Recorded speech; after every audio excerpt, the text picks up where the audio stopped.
दिया वाला वरदान कहते हैं कि कभी खाली नहीं जाता।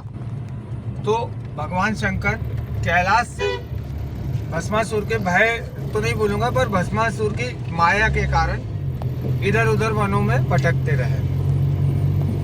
अब इधर उधर वनों में भटकना भी नहीं बोलूंगा, पर वो तो कहते हैं कि महादेव की हर वरदान के पीछे एक लीला होती है।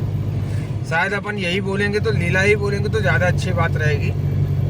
तो दोस्तों वही हूँ कि महादेव वन जब भटके तो सर्वप्रथम ऐसा कहते हैं कि वो भोपाली में कुछ दिन निवासरत रहे, जहाँ अलग ही एहसास होता है कि यहाँ पे भगवान महादेव निवास रहे हैं और सदा ही रहेंगे, क्योंकि वहाँ की शिलाएं, वो कहते हैं कि भस्मासुर ने उस शिलाओं को भस्म करने की चेष्टा करी। तो आज भी आप देखिएगा भोपाली के आजू बाजू के जो पत्थर है वो आपको एक्चुअल में पत्थर जैसे दिखेंगे, पर जो जब अपन तंग गुफाओं में जाते हैं जहाँ पे बाबा की पिंडी स्वरूप में भगवान भोलेनाथ विराजमान है, तो वहाँ पे दोस्तों वहाँ के आजू बाजू के पत्थर आपको ऐसा लगेगा कि मानो ये पिघले हुए हैं। जिस प्रकार से एक लावा जैसा पिघला रहता है, ठीक उस प्रकार से वो पत्थर पिघले हुए हैं। तो उससे वो पौराणिक दंत कथा और ज़्यादा सिद्ध हो जाती है कि हाँ भाई यहाँ पे बाबा आए होंगे। कुछ दिन निवास रहने के बाद में कहते हैं कि भोपाली से ही अंदर सुरंग है जो पचमढ़ी की ओर जाती है। तो दोस्तों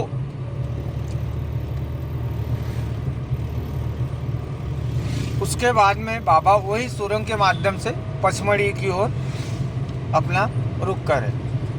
जब पचमढ़ी की ओर रुख करे तो वो कहते हैं कि जहाँ आपने देखा होगा पचमढ़ी में एक स्थान है जटाशंकर। जटाशंकर की जो चट्टानें हैं, ठीक जो रॉक्स है, ठीक उसी प्रकार से भोपाली की भी रॉक्स कुछ मिलती जुलती, मतलब दोनों में समानता है, भिन्नता नहीं दिखती।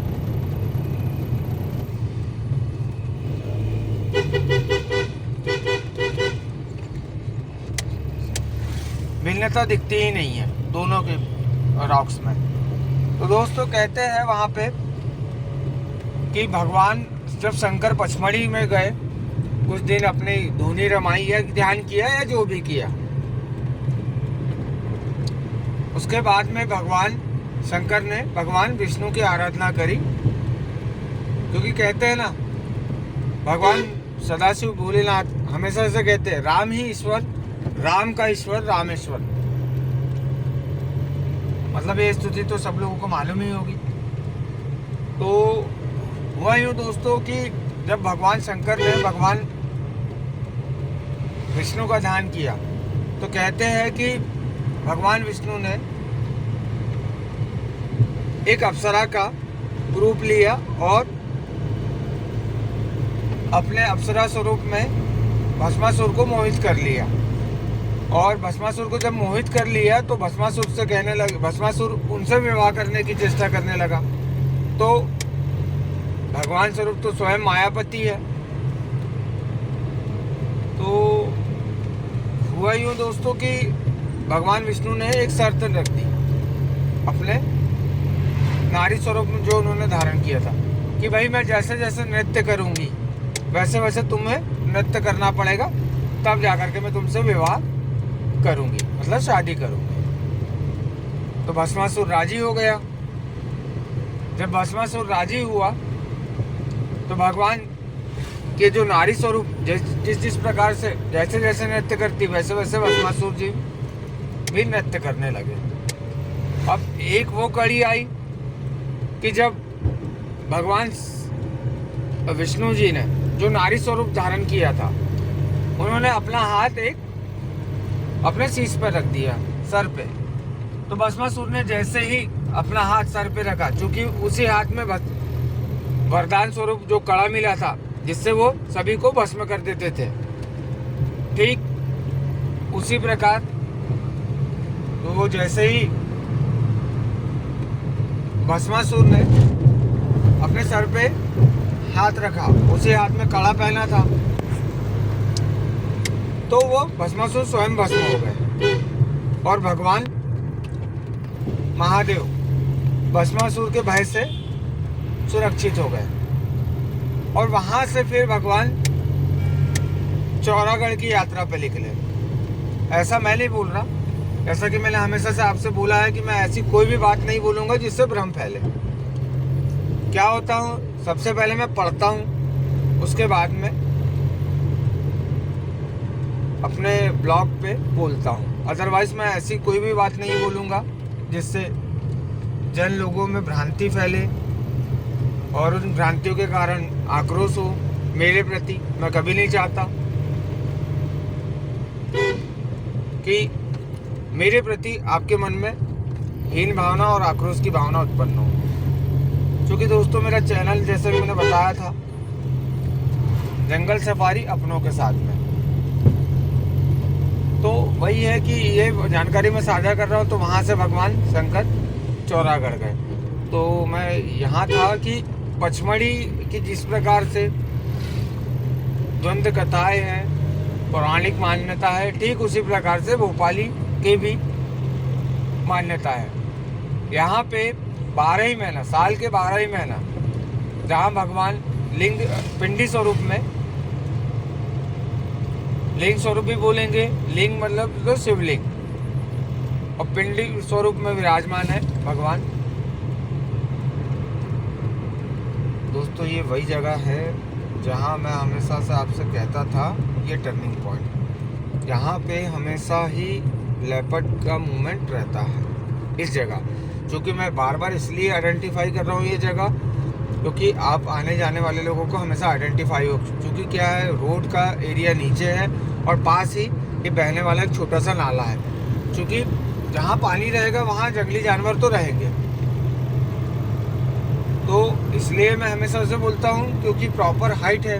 अब चूँकि आप लोग बाइक से हो या कार से हो या कोई भी आपके संसाधन से हो, तो चूँकि रोड की हाइट है कम, और जो एरिया है जहाँ पे जहाँ रॉक्स है वो है हाइट पे, तो उसको क्या है, छलांग लगाने में इजी टू वे में वो छलांग लगा लेगा आपकी बाइक पे। तो मैं कहाँ था, हाँ दोस्तों मैं यहाँ था कि पचमढ़ी की भी वही मानता है, और 12 ही महीना पचमढ़ी में जहाँ भगवान भोलेनाथ पिंडी स्वरूप में विराजमान है, वहाँ निरंतर ही वहीं से एक छोटी सी गंगा स्वरूप में धार 12 ही महीना बहते रहती है। और आप लिटरली मैं बोलूँगा आपको कि आप अपने आरओ का पानी पीजिए और ठीक वाला पानी पीजिए, मतलब सेम आपको ऐसा लगेगा कि उसमें टीडीएस का परसेंटेज लगे। तो आप इवन अपने घर पे ले जाकर के चेक कर लीजिएगा उसका टीडीएस, आरओ के टीडीएस के जो आप मेंटेन करके रखते हैं, same as it is equivalent ही रहेगा। पता नहीं क्या खासियत है, क्योंकि एक तो वो जंगली जड़ी बूटियों से और पत्थरों के बीच से निकला वाला पानी है, इतना स्वादिष्ट वो रहता है। और सबसे पहली बात, एक खासियत है उस पानी की, मैंने खुद ने ट्राई किया, आप भी ट्राई करिएगा। उस पानी की एक खासियत है कि आप उसको साल के 12 महीने ही एक बोतल में पैक करके रख लीजिए, उसमें कभी भी काई नहीं जमेगी। जिस प्रकार से गंगा जल सुरक्षित रहता है, ठीक उसी प्रकार से वो यहाँ का पत्थरों के बीच से निकला वाला पानी भी सुरक्षित रहता है। और यहाँ की एक पौराणिक मान्यता भी है कि फसल पे जब कीड़े लग जाते हैं, तो लोकल जो विलेजर्स है, किसान है, फार्मर्स है, उन लोग क्या करते हैं, अब कीटनाशक तो डालते हैं, पर वहाँ का पानी ला करके अपने खेतों में भी एक